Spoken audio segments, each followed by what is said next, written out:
কবরের জীবনটা আসল জীবন। বিশ্বনবী দোয়া করতেন, আল্লাহুম্মা ইন্না নাউযু বিকা মিন আযাবিল কবর।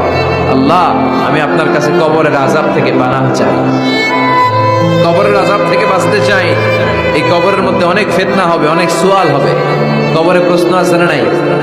কথা বলেন। প্রথম প্রশ্ন জিজ্ঞেস করা হবে, মার রব্বুক, তোমার রব কে? বলেন, আমাদের রব কে? ওয়া মা দীনুক, তোমার ধর্ম কি? বিষ্ণুবীর চেহারা দেখিয়ে বলা হবে, তাআরিফু মান হাযা রাজুল, এই লোকটারে চিনো? আমরা কি বলবো?